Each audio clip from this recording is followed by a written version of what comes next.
Hey guys, welcome back. Spring is coming up, which means that we're going to start doing some mods on the Golf R pretty soon. Right here, I have the CTS Turbo high flow catted downpipe. So that's the last piece that I need in order to go stage 2. But before I do that, I want to make sure that the car is all caught up on its maintenance. So we're going to start today with the ignition system. Let me show you what I got. Alright, so this is what I decided to get. I am upgrading the ignition coils to 034 high output. Of course, I had to get them in red. You can do, they got blue, they got black, etc. By the way, none of this stuff is sponsored. I did buy all of these between FCP Euro and Deutchautoparts. I am using NGK Iridium one-step colder spark plugs. For now, I am not messing with the gap on it. I'm going to leave it exactly as is. And once I go stage 2, if I see on the logs that I'm having signs of spark blowout, that's when I'll go ahead and start closing up the gap. But for now, I am going to leave it as is. And then this is ShopDAP's new ignition grounding kit. This is going to eliminate that little wire for the ground at each ignition coil. And we're going to get rid of that junk. We're going to go to this much cleaner, much more efficient system.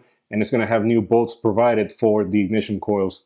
And while I was on FCP, I did pick up this extra connector for the ignition coils because they are a common failure point. And I figure if I'm already there depinning, I might as well have one ready to go. Better to have one than not needed than not have it. All right, so I'm gonna get started on it now. As far as I know, the ignition coils are the original from the car from back in 2018. And the spark plugs were changed by the previous owner, and it was roughly, actually exactly 2 years ago. And the car has since then made about 10,000 miles on it. So I don't expect them to be all that bad, but again, I'm doing this all in preparation to go stage 2 and just be worry-free. In case you didn't know, this is the grounding cable that I was telling you that every coil has. And it comes out of the connector, and it's just a little wire that goes bloop, bloop, right there from the connector to this annoying bolting system. So you have a 10mm nut on the top, and then you have the stud that has a hex on it. So you have to hold it with needle nose pliers, hold it at the bottom there, and then with a 10mm, you can go in here and knock this loose. And the reason you need to hold this down is because if you go and turn this all the way, you are going to spin this and you're going to break the wire in it. And then that is a headache. So that's why we're getting rid of this whole grounding thing, and we're going to use that new grounding kit from ShopDAP.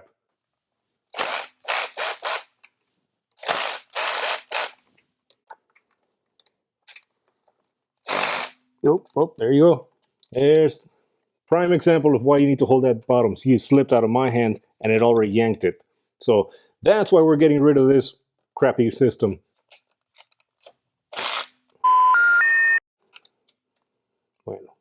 Well, it doesn't matter because I'm replacing it anyway. Let's go. Oh, shit.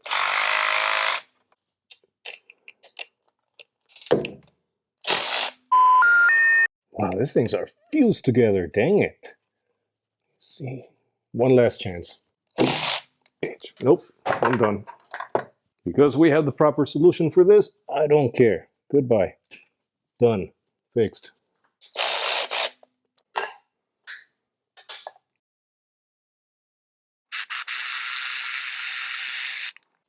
Alright, this is the one that we had to cut the wire because these things are just way too tight together and it wouldn't come out, so we just cut it and the whole thing is coming out.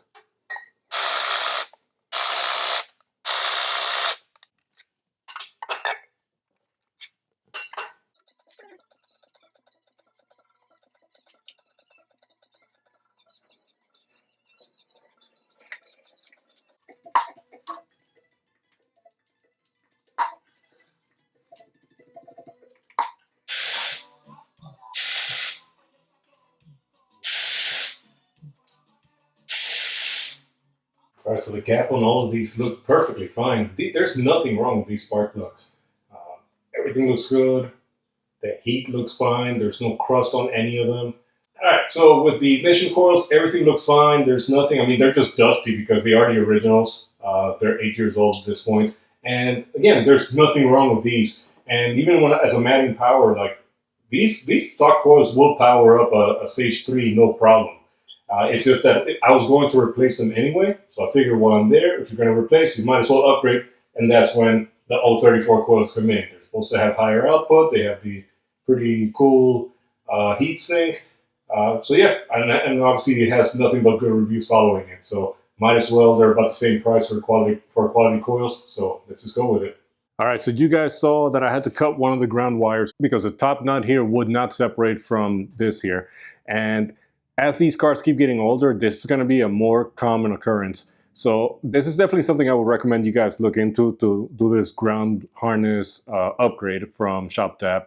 Again, this is not sponsored. I saw the video, I'm like, oh my God, yes, this is what we needed. And I know other companies, there's one on eBay, there's EQT, they all make different versions of it. I happen to have picked this one out. Obviously, you guys do whatever you want, but I would absolutely support any endeavor to get rid of this ground system because this is nonsense. Honestly, Paul at ShopDAP did a pretty good job of explaining how to do this. So I'm gonna do it. I'm gonna be blasting a lot of copyright music on my side, so I will come back to you as soon as I finish.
All right, so the new grounding harness is already in place. Everything is snapped together nice and tight.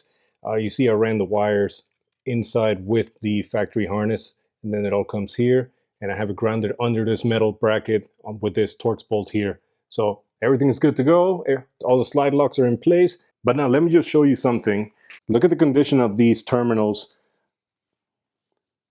Kind of hard to tell, but I mean, really, especially here at the installation, like you can tell this is no good anymore.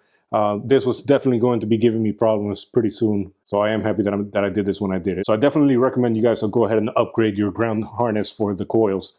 Do it now because problems like this are going to start happening more and more often as these cars age. Now NGK does not list on their box what the gap is on the spark plugs that I bought. So I'm just checking with my gauges to see if I can find out so I know moving forward. Right there. This one is a 0.028, which is 0.7 millimeter. All right, so I verified that the gap was the same on all the spark plugs because you never know what can happen during transit. So we're good to go.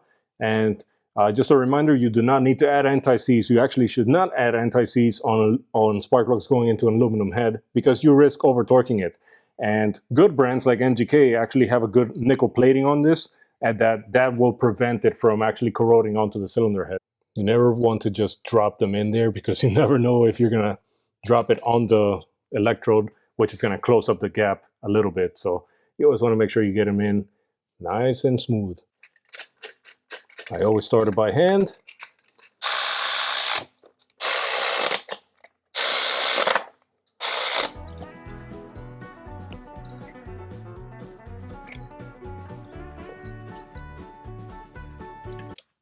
I did forget to put dielectric grease on these boots. They don't come with it, so it is your preference if you want to do it or not. I prefer to do it. That's just my personal preference.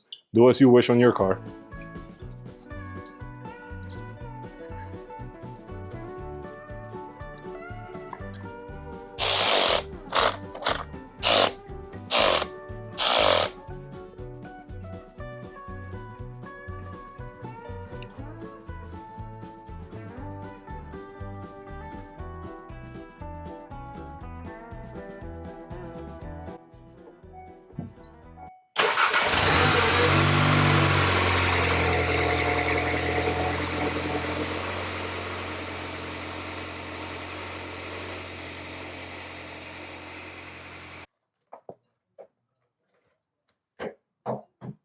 There's a lot of maintenance stuff going on before I go and install that downpipe there. So that way when that goes on, everything is top notch and I don't have to worry about anything. So I'm excited. Yeah, there's a lot of good stuff coming up for the Golf R, and I still have projects for the Jetta here. So definitely stick around. If you like this kind of stuff, give me a like, consider subscribing, and I always got projects going on these cars.